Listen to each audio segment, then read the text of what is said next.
Amados,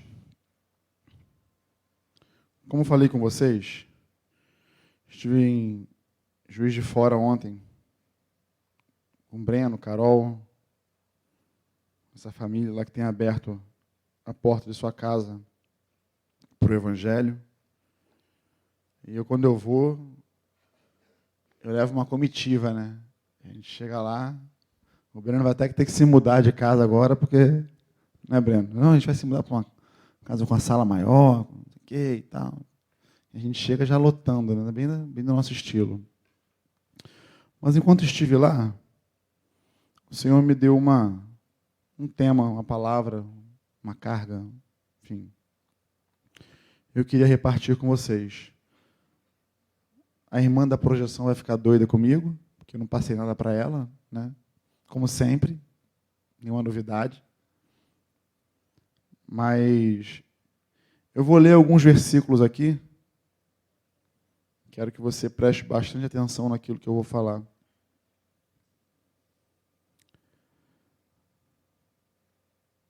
Hebreus 4:12. Aqui eu vou ler na King James, ok? Viu só, Ju?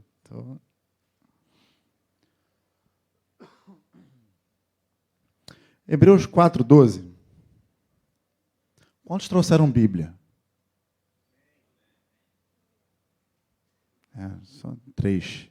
Não perguntei o celular, não, gente. Todo mundo mostrando o celular. Celular eu sei que tu trouxe. É a mesma coisa, né? Mesma coisa, tem celular na Bíblia, né? Tem Bíblia no celular? Tá certo, tô brincando. Bom, então eu posso presumir que como todo mundo tem celular aqui, todo mundo tem Bíblia, né? Acho que ninguém... todo mundo... Então, eu sei que a Ju vai projetar aqui, mas se você puder prestar bastante atenção no que eu vou falar. Hebreus 4:12 diz assim: porquanto a palavra de Deus é viva e eficaz, mais cortante do que qualquer espada de 2 gumes, capaz de penetrar até o ponto de dividir a alma e espírito, juntas e medulas, e é sensível para perceber os pensamentos e intenções do coração. Vou ler outro versículo. Esse está em 2 Timóteo. Ju, você vai ralar hoje, hein? Essa está em 2 Timóteo 3, versículo 16 e 17.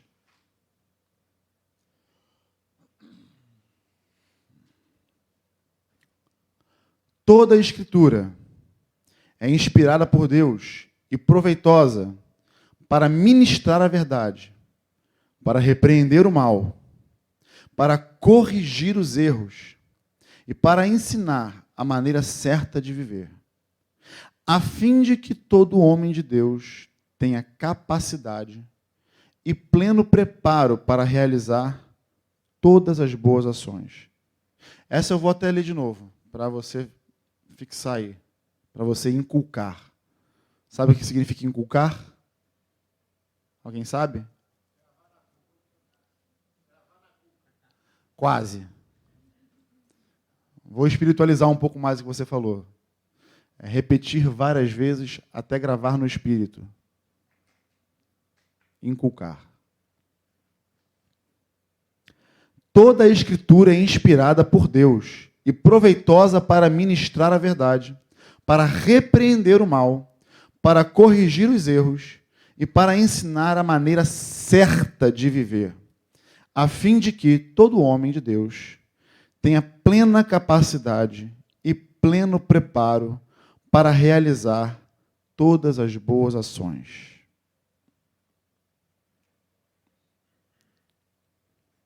Vou ler outra. Ok? Essa é conhecida, Salmo 119, 105. As pessoas até brincam comigo acerca desse versículo, não sei porquê.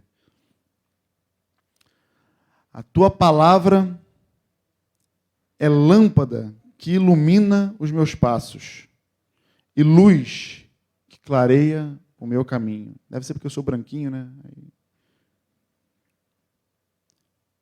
Salmo 119, 11. Em meu coração conservei a tua promessa, ou a tua palavra, para não pecar contra ti. Salmo 119, 89. Para sempre, Senhor, está firmada a tua palavra nos céus. Agora, vamos para o livro de Salmos. Vamos para 33, versículo 4. Salmo 33, 4 diz: porque a palavra do Senhor é verdadeira e fiel em tudo o que realiza. Provérbios 30, 5. A palavra de Deus é comprovadamente pura.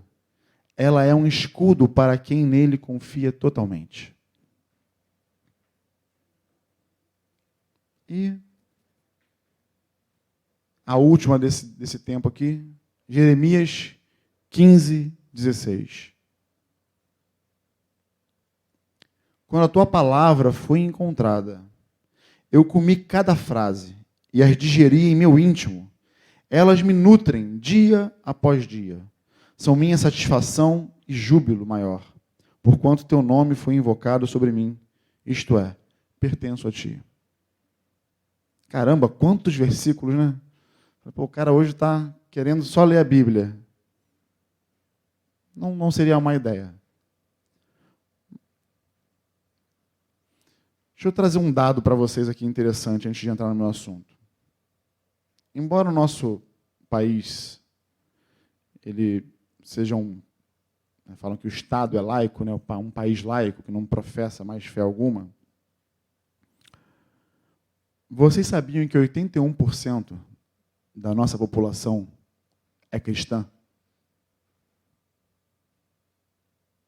Vou traduzir isso em números. Mais de 180 milhões de pessoas, numa nação de 210 milhões, são cristãs. De alguma maneira professam a fé em Jesus Cristo. Né? Se você quiser um dado um pouquinho mais minucioso, dessas 80%, 31%, eu não gosto de usar muito esse termo, né, mas como são dados, né, 31% dizem que são evangélicas. E 50% católicas.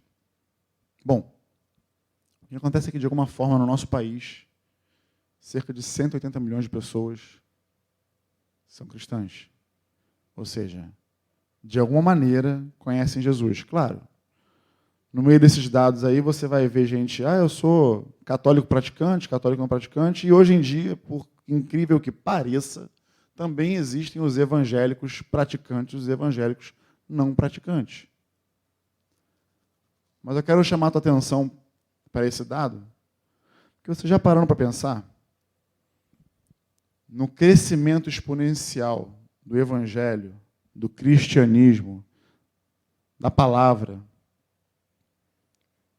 num país, né, com essa quantidade de habitantes, a quantidade de pessoas que professam a fé em Jesus Cristo?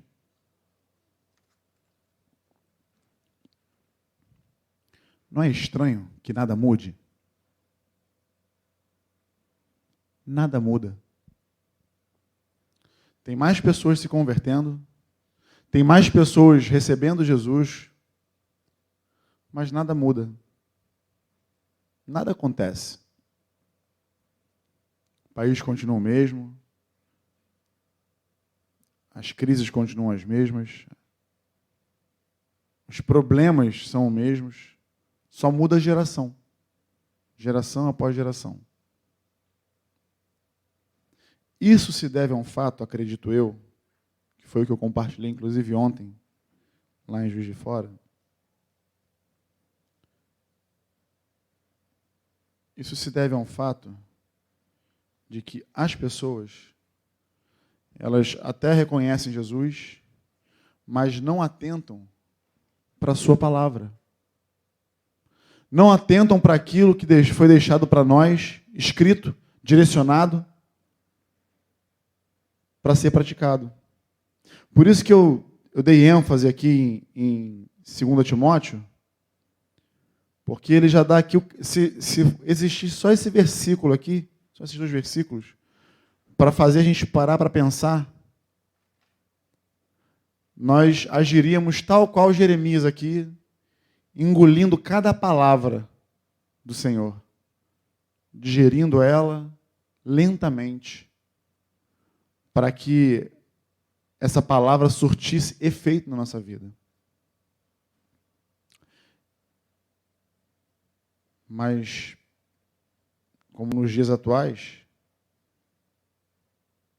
isso tem sido difícil. Cumprir a palavra, obedecer a palavra, tem sido cada vez mais difícil. Claro, por motivos óbvios, porque a palavra, aquilo que Deus deixou orientado para nós, ela vai exatamente de encontro com a nossa vontade, com aquilo que nós almejamos, desejamos na nossa carne, nossos prazeres.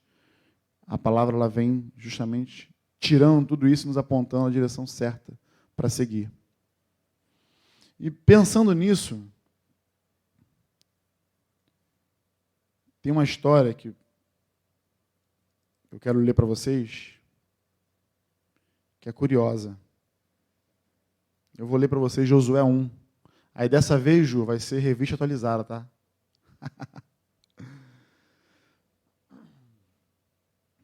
Eu fiquei pensando ontem, a gente chega lá em Juiz de Fora, né? E é aquela bagunça santa, né? Já chega invadindo a casa do Breno, a gente já leva comida, né? Almoça junto, aí toca, aí conversa, e bota o papo em dia, aí corta cabelo. Vocês viram o Flavinho ali, gente? Flavinho cortou cabelo lá. Propaganda da barbearia do Breno. Entendeu? Flavinho cortou cabelo, Neemias também cortou cabelo, Neilson até fez a barba. O rapaz tirou com uma pinça lá, um pelinho de cada lado. Pronto, está feita a barba. Nem cobrou. Não vou nem cobrar, porque... Entendeu? Mas a gente procura estender lá aquilo que nós somos aqui. Família, né? Relacionamento. Né? Só que a gente sabe que quando a gente vai para um lugar assim, as pessoas elas esperam ouvir algo. Né? Assim como vocês estão aqui hoje, aqui quem vai falar? O Zé, o Luciano, ou Deus vai levantar alguém para poder falar? Vocês vêm para cá na expectativa de ouvir algo da parte de Deus, principalmente, né? Não da parte do homem. O homem é apenas um mero canal, um mero instrumento, né? Um vaso de barro. E a gente se põe a orar. Eu já falei para vocês que eu não gosto de... Na verdade, nem que eu não gosto, eu não sei, na verdade, fazer isso. Eu não sei elaborar uma pregação, montar. Até já fiz algumas vezes, mas nunca deu certo. Eu sempre que quando eu faço isso, eu chego aqui, o Espírito Santo não é nada disso que vai falar. Aí, eu falei, então vamos poupar tempo, né? Vamos deixar a coisa fluir no natural, naquilo que Deus tem. E ontem lá sentado, eu tenho um lugar cativo lá na casa do Breno, que é uma varanda que ele tem lá na casa. Eu sempre sento ali em cima do murinho da varanda e ela dá de cara assim para uma paisagem maravilhosa, assim, ó, umas montanhas, assim, um verde bonito. Aí estou ali orando, né? Contemplando, eu não sou muito contemplativo não, mas estava lá adorando a Deus pela sua criação, né? E pensando, Senhor, tu tem um tempo para cá. O que quer falar? E me veio essa história de Josué na cabeça, né? E eu, digerindo ali o que Deus queria falar comigo para aquele momento, eu entendi acerca da palavra, né? E eu fiz questão de ler vários versículos para vocês, antes, sobre a palavra, para massificar a importância dela na tua vida e na minha vida. Mas é incrível como, embora, entre aspas, nós saibamos disso, porque eu falo entre aspas, né? Porque nós estamos aqui falando repetidamente sobre isso, né, da importância de você ler a Bíblia, da importância de você se relacionar com a palavra, de você conhecer mais a fundo a palavra para que você também conheça mais a Deus através da palavra. Então, é evidente que vocês sabem disso. Eu não estou falando nenhuma novidade aqui para quem me ouve, para quem me vê. Não é nada novo, né? Mas por que me veio esse peso, né? E por que eu li vários versículos antes? É porque me chamou a atenção uma história aqui de Josué, que é também uma história que todo mundo conhece. É um versículo extremamente conhecido, uma história extremamente conhecida. Todo mundo conhece. Mas eu quero trazer jogar um pouquinho de tempero nesse negócio aqui. Eu vou ler a partir do 1. Não vou ler o versículo direto, não. Vou ler Josué 1:1. Abre o teu celular aí. Você que trouxe Bíblia de papel também abre aí em Josué 1. Antes de ler, deixa eu fazer uma prévia aqui. Todos conhecem Josué? Quem não sabe quem... Assim, eu não sei quem foi Josué. Levanta a mão. Não, fala, eu não sei. Eu preciso que você me explique quem foi Josué. Eu explico, não tem problema não. Então você sabe que Josué lutou em Jericó e as muralhas caíram, né? Então tá bom. Então tá de bom. Então todo mundo conhece Josué. Então Josué é um homem que dispensa a apresentação. Não é isso?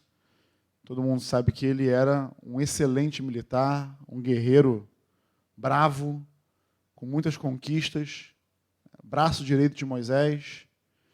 Estamos de acordo com relação a isso, né? Então tá bom.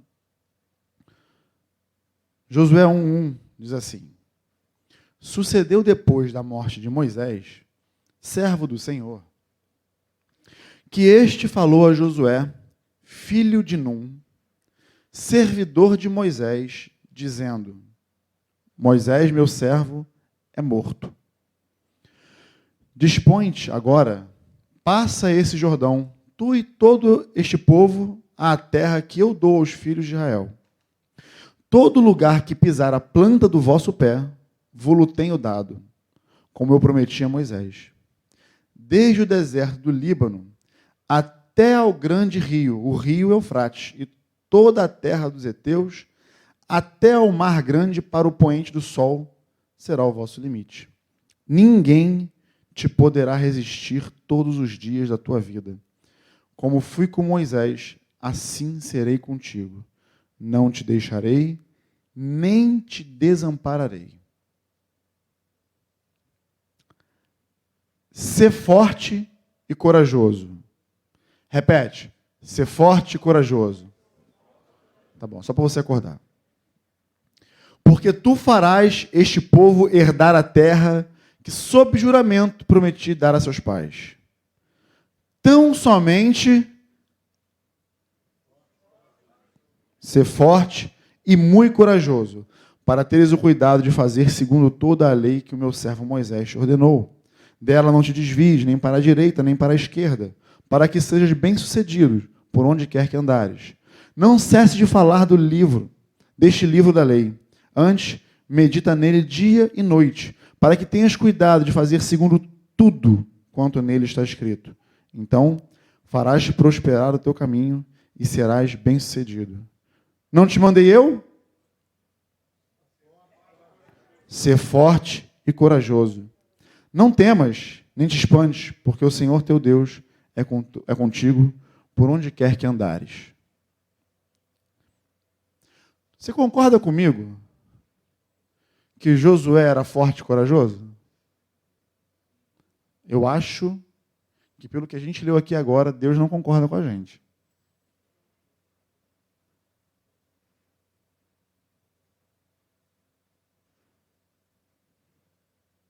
Porque o cara que venceu várias batalhas, pau para toda a obra, está lá Moisés, lá com as mãos estendidas, Arão e Ur de um lado lá, e está Josué lá embaixo no vale, ó, sapecando geral o dia todo.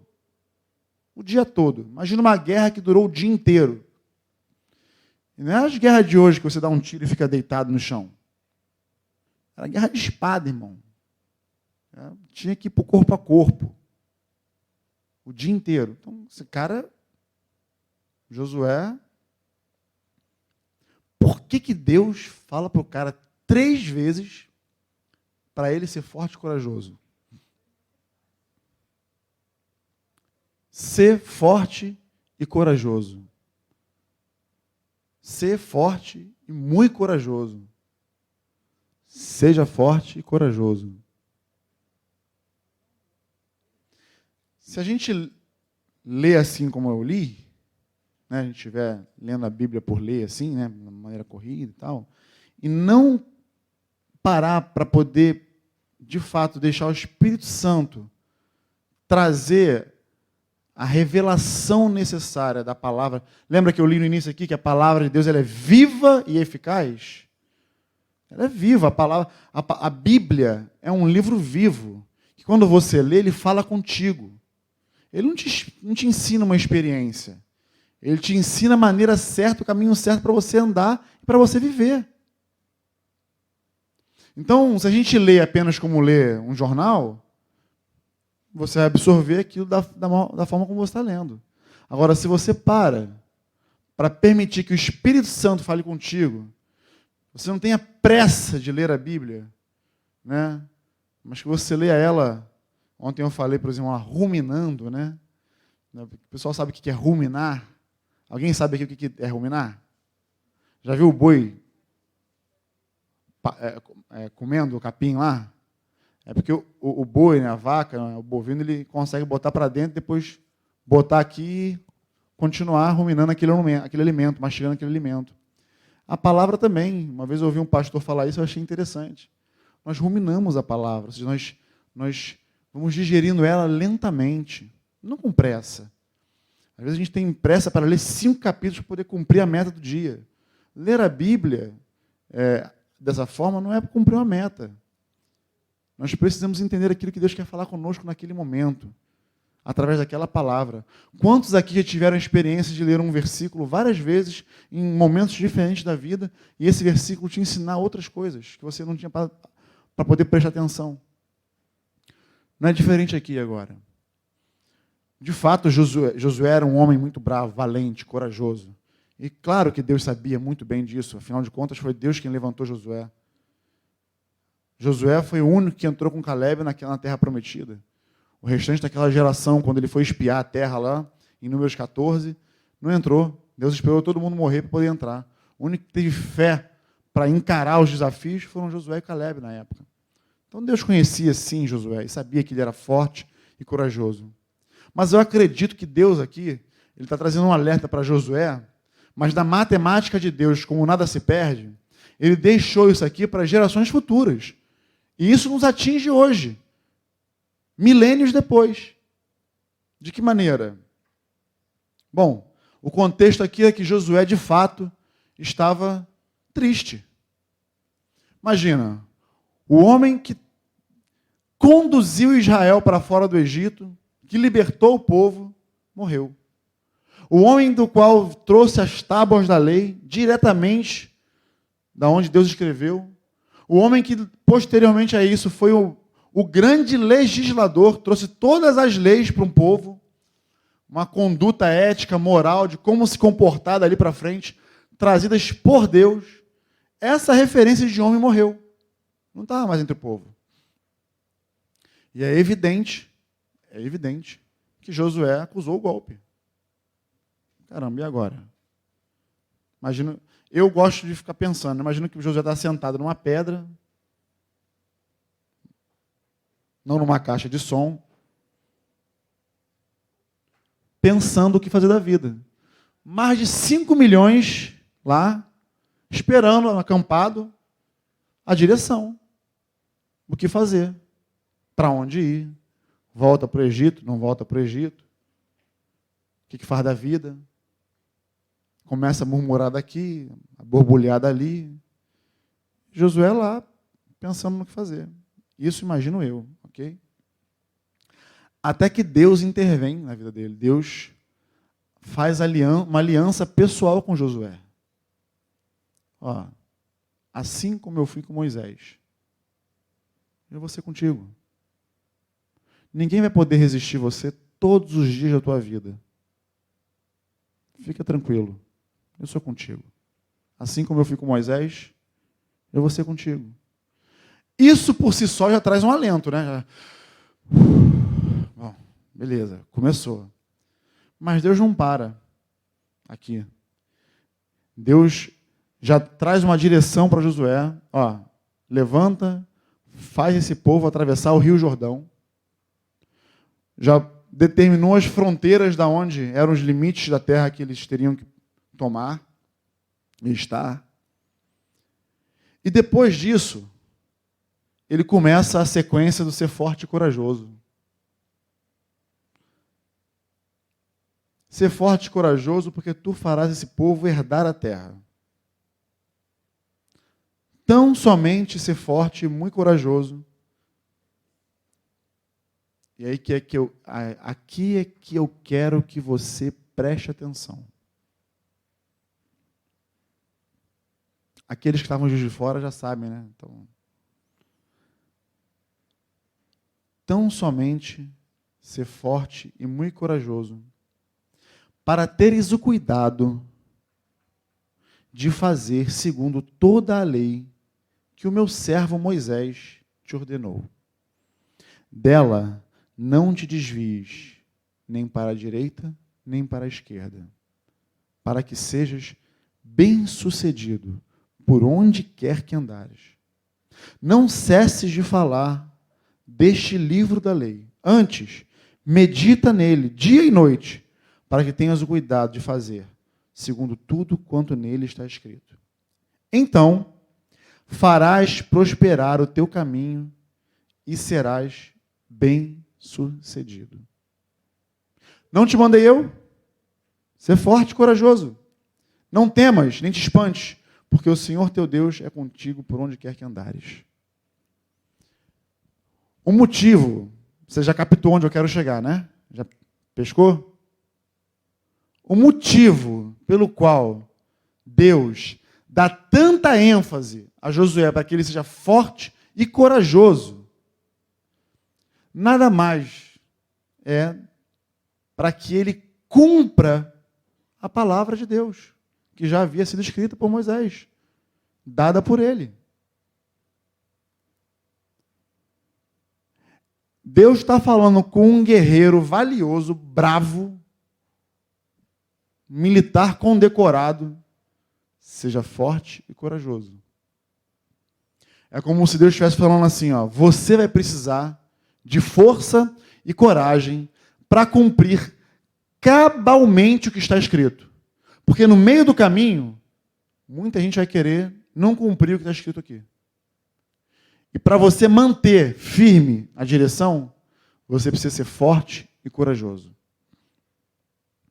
Muito mais forte e corajoso do que guerrear uma batalha.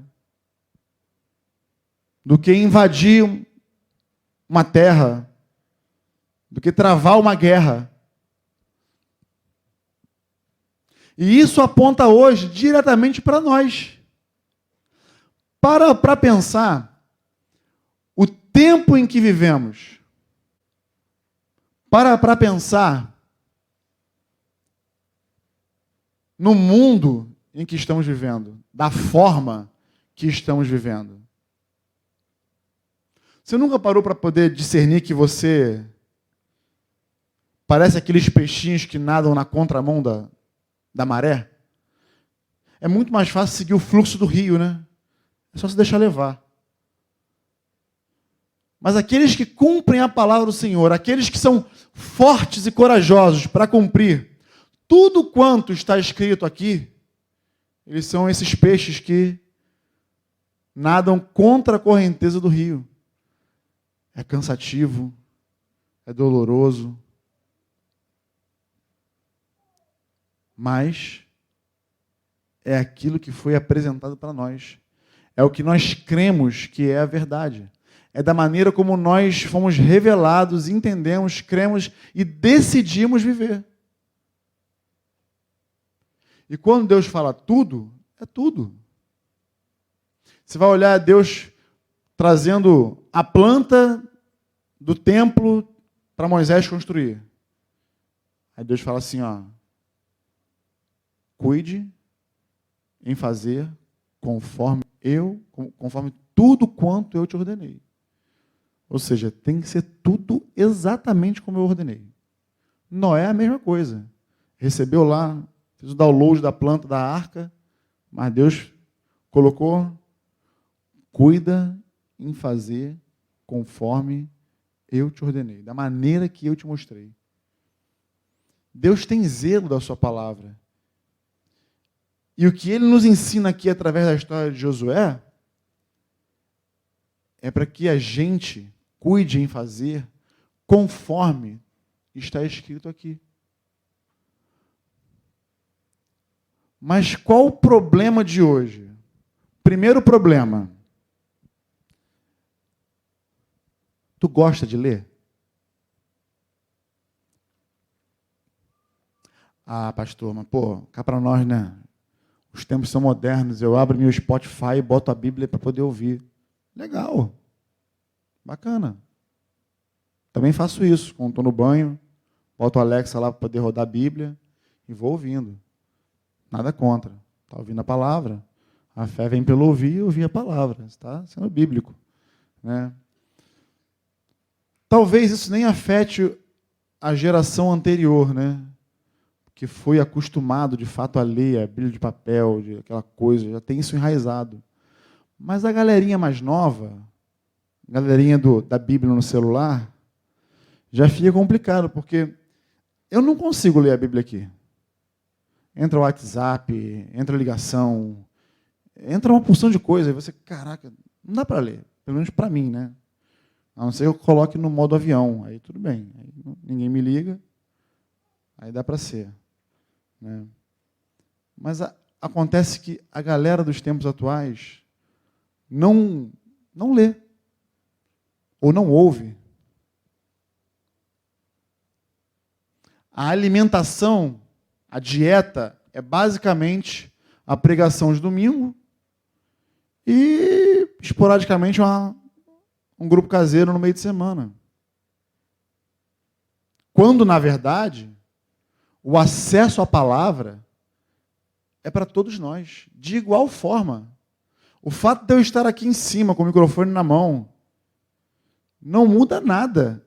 A diferença entre nós, nada. A palavra é para mim, tanto para mim quanto para vocês.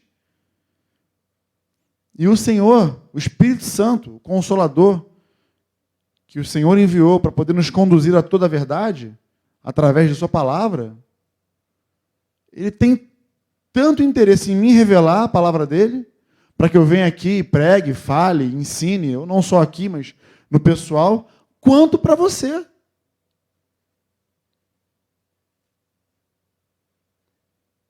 Mas aí, parece que o tempo vai passando e nós vamos ficando cada vez mais vagarosos no espírito, menos fervorosos, mais letárgicos no que se refere a uma leitura, no que se refere à palavra.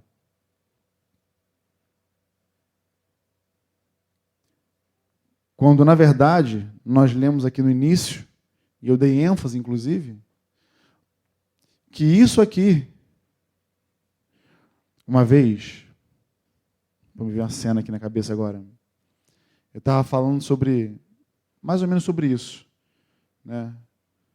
Sobre a importância de você conhecer a palavra de Deus. Estava falando sobre isso, lá em Vila Velha. Imagina, Vila Velha. Galera religiosa pra caramba, né? Eu novo, gente, eu era novo, tá? Mais novo do que eu sou hoje. Aí eu causei um escândalo assim, né? Porque eu estava conversando com um irmão e sendo bem enfático, né? Na questão de você ler a palavra, de você conhecer a palavra, de você conhecer a Deus através da palavra, e se relacionar com Ele, aprender a se relacionar com Ele. E aí eu peguei assim uma Bíblia, e eu falei assim, amado, isso aqui fechado, não é nada. Não serve para nada. Aí eu joguei a Bíblia assim. Rapaz, parecia que eu tinha dado um soco na cara do irmão. Tudo bem, o irmão não lia a Bíblia, ok? Eu estava lá sapecando ele para poder, filhão, você precisa conhecer isso aqui. Mas quando eu peguei a Bíblia, falei, isso aqui fechado, não serve para nada, e joguei assim no chão, estava na casa, joguei no chão assim. Rapaz, obviamente que eu não faria isso hoje, né? O impulso da juventude faz você cometer coisas que, né?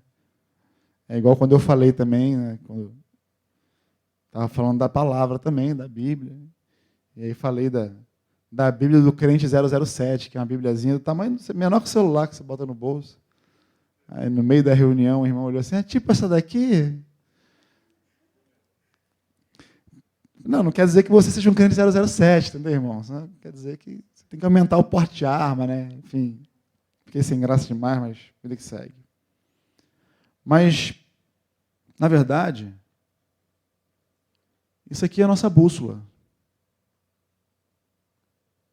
Talvez você não discerna muito bem, porque você não nós, né? Talvez aqui só o Tarso que gosta de fazer trilha, gosta de andar pelo mato, né? Não vai entender muito bem, mas a bússola, o Márcio, bombeiro, deve saber usar melhor. Mas a bússola é aquilo que nos conduz quando a gente está perdido. Você tem uma bússola, você tem o norte e você segue na direção que você precisa, ela te orienta num caminho onde você está perdido. Isso aqui é a nossa bússola. É onde o Senhor deixou para que a gente se relacione com ela, com a palavra escrita, porque através desse relacionamento com a palavra escrita, eu tenho acesso a um outro relacionamento. Eu tenho acesso a um relacionamento com a palavra viva. No princípio, era a palavra, ou era o verbo. A palavra viva é Jesus. É Jesus. E aí é onde entra. Não adianta você apenas se tornar um estudioso se você não conjugar esse relacionamento com a palavra viva, que é Jesus, na sua vida.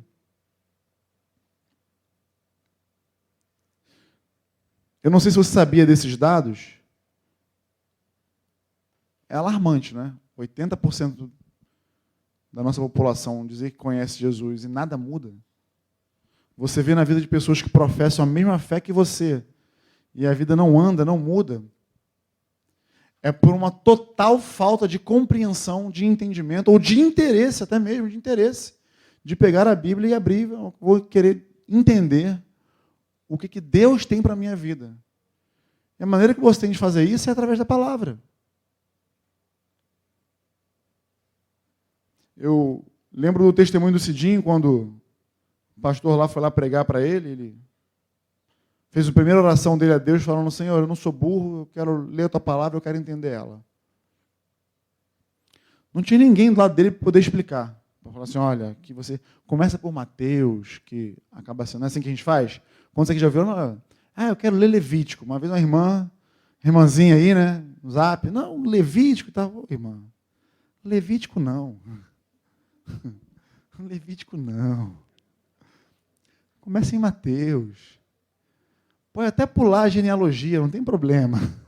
Entendeu?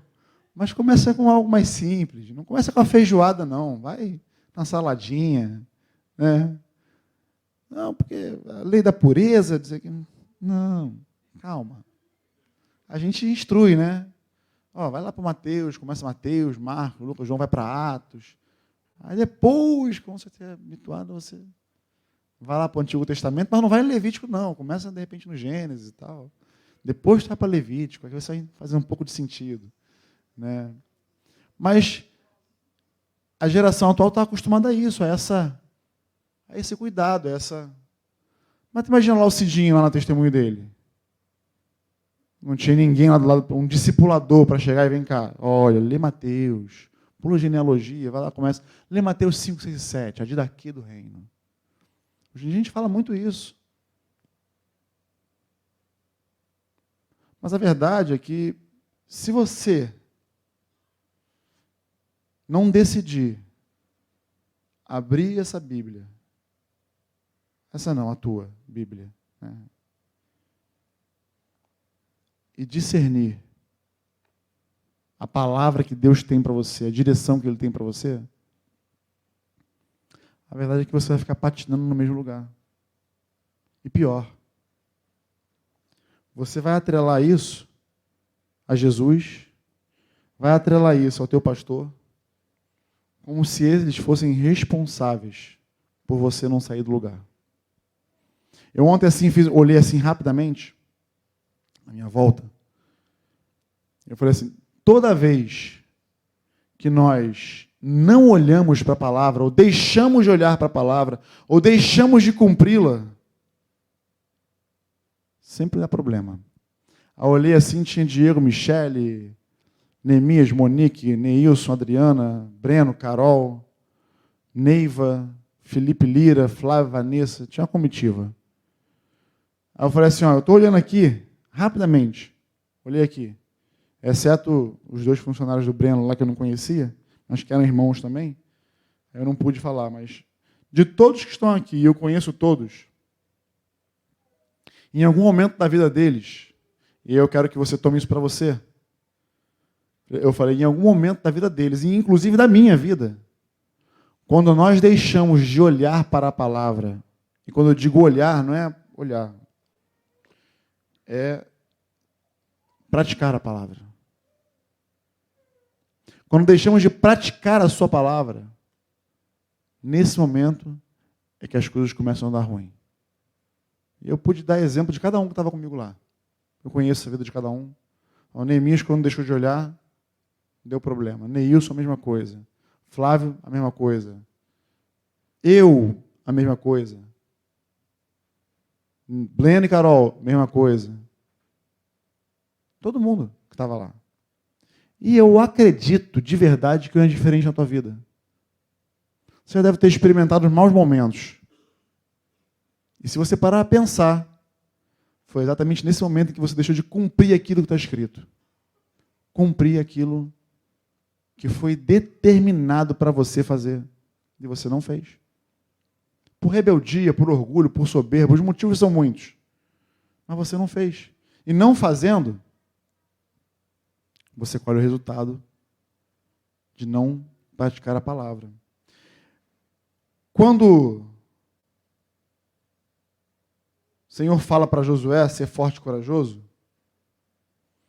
eu acho interessante que tem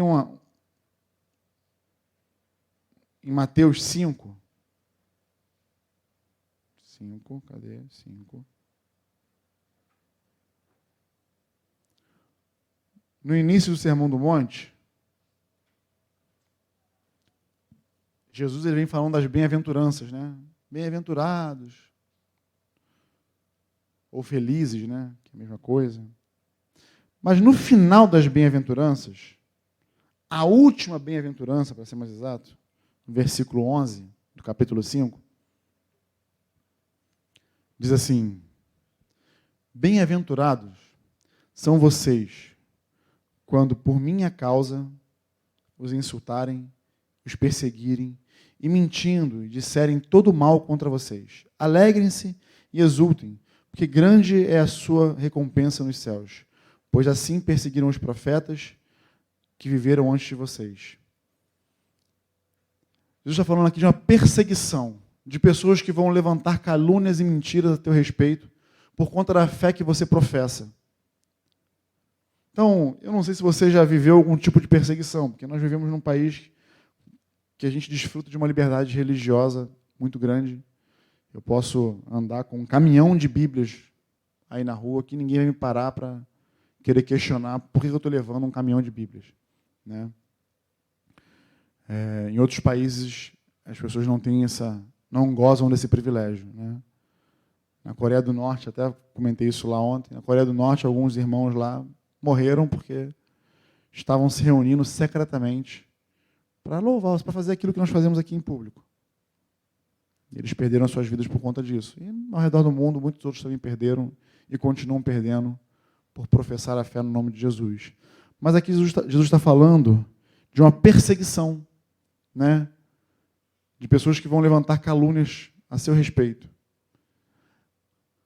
Aí, fazendo uma junção, vê se nesse momento aqui não é um momento propício para que você seja forte e corajoso em manter a sua posição em Cristo. Porque enquanto está tudo bem, está tudo bem.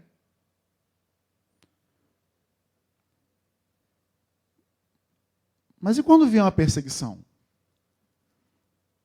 E há quem diga também que já foi perseguido no trabalho, porque às vezes um chefe não crê, é ateu, ou isso, ou aquilo, e acaba sofrendo um tipo de perseguição, né? Mas nessa hora, nós não recuamos 1 milímetro sequer. A nossa fé, ela tem que estar, eu sempre confundo, patente ou latente? Me ajuda aí, gente. Patente. Latente. Eu confundo. A nossa fé, ela tem que estar latente. Tem que estar estampada na nossa vida. Para aqueles que passam por nós, percebam quem nós somos, em quem nós cremos e por quem vivemos. A palavra é uma bússola moral. Segundo Timóteo, Paulo a Timóteo, ela é inspirada por Deus, proveitosa para ensinar a verdade. Para pensar, não existe a tua verdade. A verdade que existe está aqui. Essa é a verdade. Está escrita. Jesus é o caminho, a verdade e a vida. Olha que interessante. Ele fala que ele não veio julgar o mundo, mas as palavras que ele proferiu, essa aí vai dar ruim.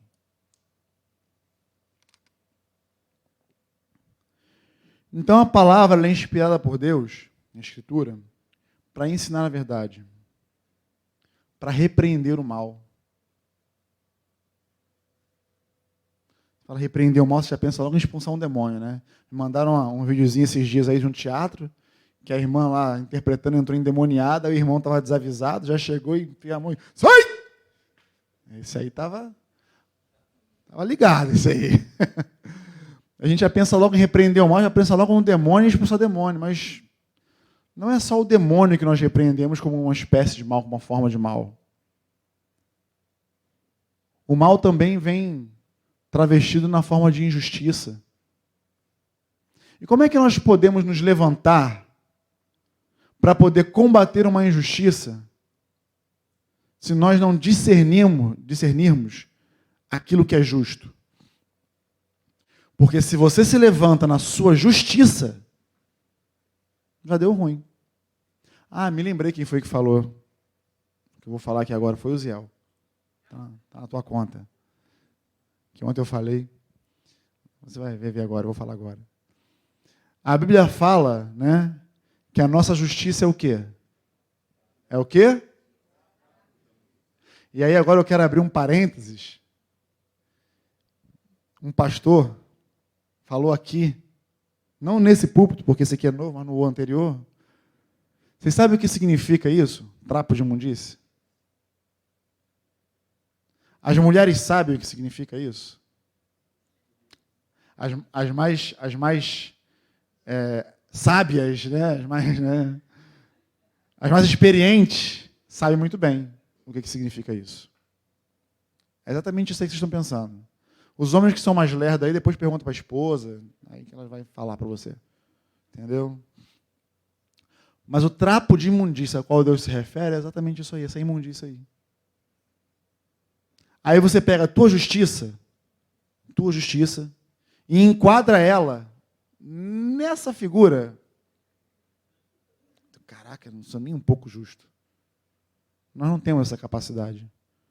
Porque nós temos que manifestar a justiça de Deus, e não a nossa. Mas como é que eu posso manifestar a justiça de Deus se eu não conheço? Por isso Paulo está falando aqui a Timóteo. Ele segue falando aqui, para corrigir os erros e para ensinar a maneira certa de viver. Aí é que entra aquilo que eu falei aqui da geração atual. Não só a geração atual, né? Acho que de um modo geral. Cada um vive segundo bem entende, cada um vive segundo da maneira que quer, e esquece que existe uma maneira certa de se viver, pautado na palavra, na vontade de Deus para nós. Quando nós professamos a fé em Jesus, dizendo que Ele é o nosso Senhor, o que isso faz de nós? Servos. Um servo não tem vontade. Pode até ter vontade, mas não vive por ela. Vive pela vontade do seu Senhor. Mas quando você olha para a Bíblia, e você ouve, lê, entende, aprende, que a vontade de Deus, ela é boa, perfeita e agradável, você fica tranquilo. Tranquilo. Porque Ele é um Senhor que não quer o teu mal. Ele quer aquilo que é bom para você. Ainda que você não saiba o que seja bom para você. Que a gente tem essa... A gente presume isso, né? Eu vou comer uma feijoada que vai ser bom para mim. Ok, um dia é legal. Mas come todo dia para tu ver o que acontece contigo. Começar que ninguém vai conseguir ficar do teu lado, né? Já começa por aí. Mas os efeitos posteriores são complicados. Muito paio, na senha, aquela coisa toda, né? Carne seca. Por quê? Porque nós não temos a capacidade de discernir aquilo que é bom para nós. A capacidade que nós temos de discernir o que é bom para nós está atrelada à vontade da nossa carne. Aí a gente manja, aí não precisa de ninguém. Aí a gente é muito bom nisso. Mas aquilo que é bom para nós, que nos conduz à eternidade, nós não temos essa capacidade. Por isso nós precisamos do Espírito Santo, da palavra de Deus, para nos conduzir a tudo isso. Para nos tirar da maneira errada de viver e nos colocar no caminho certo. Eu vivo com o Senhor abertamente há 21 anos. Né? Falo 21, que eu tenho 41, 20 anos antes. Eu não vivia com o Senhor abertamente, mas eu não deixo de crer, quando olho para a minha vida, que Ele me guardou em muitas ocasiões. Né? Mas, quando eu me converti, eu cheguei mais torto do que eu sou hoje. Cheguei pior do que eu estou hoje. Muita falha no caráter, muito problema. Mas, ao longo do caminho, do trajeto, foram colocadas para mim por pessoas que eram comprometidas com Jesus e queriam fazer a sua vontade, né? Foram colocados caminhos diante de mim. E todos esses caminhos eram pavimentados pela palavra de Deus.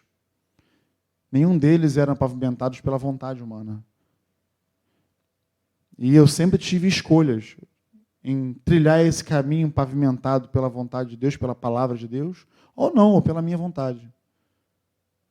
Mas as escolhas que eu fiz de 21 anos para trás até aqui, todas elas me levaram a exatamente esse momento que eu vivo hoje.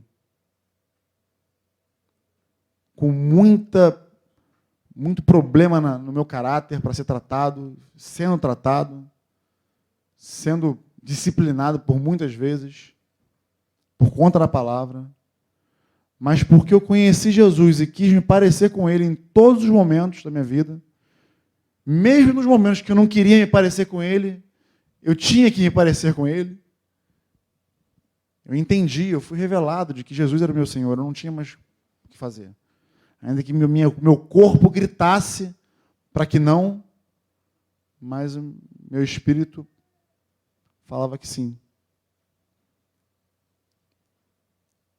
Então, há 21 anos, alguns aqui há mais tempo, né? Bem mais, temos consertado a nossa maneira de viver através das Escrituras.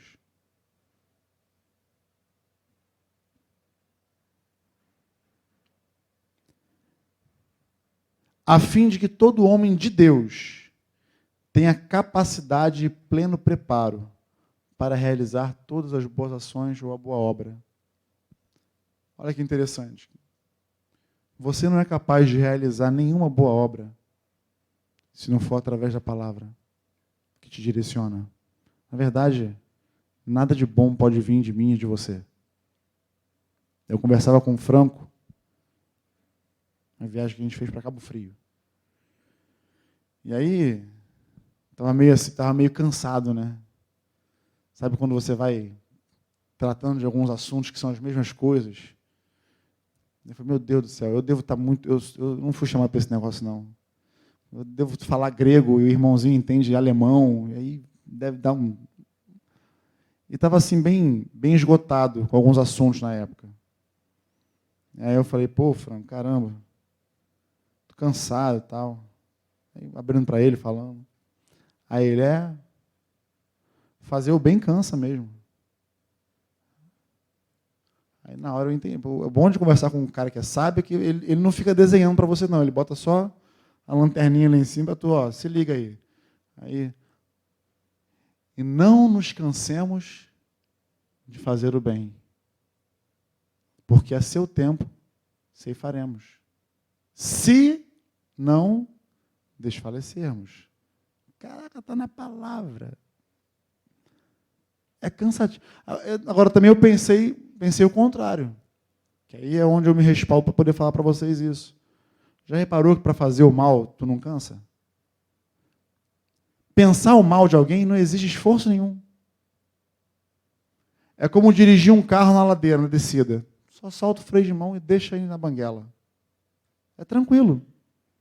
Agora, fazer o bem é dirigir um carrinho 1.0 numa ladeira. É difícil. O carro berra. É mais ou menos isso. A nossa vida é assim. Mas em tudo isso, nós temos que estar pautados na palavra. Para fazer o bem, para realizar as boas obras que Deus tem preparado para nós. Nós só conseguiremos através da sua palavra. Nós só lograremos êxito, como Deus falou a Josué. Deus prometeu a Josué. Deus falou, se você fizer conforme tudo que está escrito aqui, você vai ser bem-sucedido em tudo que você fizer.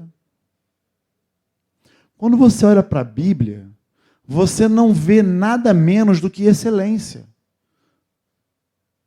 Você não serve a um Deus mediano, medíocre, médio, raso. Você serve a um Deus que é excelente em tudo que faz. É só você olhar o mundo. É só você olhar para a criação. É só você olhar para a complexidade que é você.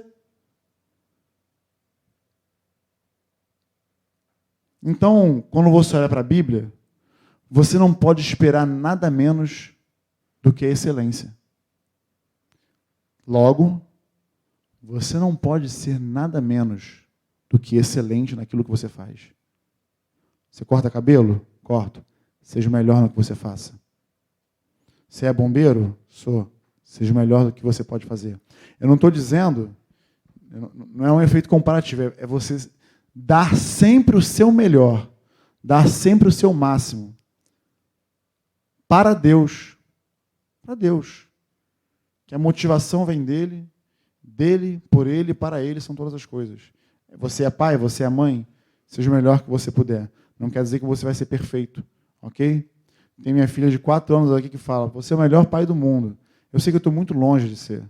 Contei aqui na semana retrasada, aqui algum tempo atrás, eu falei da minha briga com as minhas filhas, né? Da oração que a Baixinha, inclusive, fez. Perdoa o papai, ele foi mal com a gente, mas a gente ama ele. Né? Eu sei que eu estou muito longe de ser o melhor pai do mundo, mas eu procuro ser o melhor que eu posso. Não por conta das minhas filhas, mas por conta da minha consciência com Deus. Procuro ser o melhor marido que eu posso, por conta da minha consciência com a palavra, do meu compromisso com a palavra dele. Eu procuro, quando subo aqui, dar o melhor daquilo que eu tenho e daquilo que Deus me dá para vocês. Pode não ser o suprassumo, mas eu procuro ser o melhor em tudo aquilo que eu faço, por conta da minha consciência, do meu compromisso com Deus. E quando eu olho para a sua palavra, eu não vejo nada menos do que excelência nela. E nós não podemos aceitar viver uma vida medíocre, mediana, empurrando a vida com a barriga, cantando aquele louvorzinho do Martinho da Vila lá, Deixa a vida me levar, a vida leva eu. Não sei se é Martim da Vila, só de quem que é. Enfim, a vida não tem que ser levada, a vida leva eu, não. Não é dessa forma que Deus espera que a gente viva. E nem foi dessa forma, não foi para isso que Ele te criou. Entendeu? Ele te criou para ser excelente em tudo que você faz. Por quê? Porque tudo que você faz reflete a glória dEle.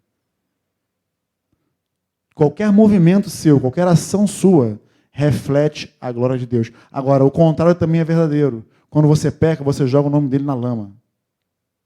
Expõe ele ao vitupério. Expõe ele à vergonha, de novo, da crucificação. Então, percebe que as suas ações são muito mais do que suas ações propriamente ditas. Você não vive mais por sua causa, você não vive mais por conta das suas ações. Tudo que você faz reflete em Deus por conta da fé que você professa, por conta da palavra que você diz que crê. Então, seja forte e corajoso para fazer conforme tudo que está escrito aqui, no nome de Jesus. Amém? Podemos orar? Você pode ficar de pé? Pode acordar aquele que está dormindo? A minha expectativa é que você abrace essa carga que foi dada hoje aqui, para que você desperte o teu compromisso com a palavra de Deus. Para que você tenha fome e sede, como Jeremias falou aqui. Eu comi cada palavra tua, eu degustei cada uma delas, elas me nutriram, elas me sustentaram. A maneira como Jesus venceu a tentação do diabo no deserto não foi com seu poder e glória. Ele nem poderia fazer isso. Mas foi através da palavra. Então, que o nosso empenho, o nosso compromisso esteja de pé com o Senhor e com a sua palavra. E no momento em que você for envergonhado, no momento em que você for humilhado, no momento em que você for deixado de lado, excluído por conta da sua fé, por conta da palavra dele, ele vai falar assim para você: você é feliz, você é bem-aventurado por conta disso. Porque você não se encaixa nos padrões que o mundo determina, mas você tem procurado se encaixar nos meus padrões, naquilo que eu determino. Então você é bem-aventurado por causa disso. Pouco importa o que o mundo pensa de você, pouco importa o que as pessoas acham ou deixam de achar. Na verdade, elas acham você querendo ou não. Você pode se esforçar muito para poder agradar alguém, e ainda assim você não vai conseguir êxito nenhum. Porque de alguma maneira ela vai reclamar de alguma coisa. Eu já fui a casamentos que reclamavam que tinham pouca comida. No meu casamento eu ouvi gente reclamando que tinha muita comida e comeram demais. Então, querendo ou não, as pessoas vão reclamar. É por isso que Deus nos chama a atenção para Ele. Você tem que me agradar, você tem que estar junto de mim. Então agrada o Senhor, se agrada dEle, se compraz nele, na sua palavra, se alimenta dela. Em nome de Jesus. Você fazendo assim, você vai começar a ter vai fazer uma musculação espiritual. O seu espírito vai se desenvolver. A sua fé vai aumentar. Você vai ser capaz de confrontar as injustiças que se levantam por aí apenas com a sabedoria que Deus te deu através da palavra dele. Vai ser capacitado por ele para realizar toda boa obra. E sendo assim, o nome dele engrandecido. No nome de Jesus.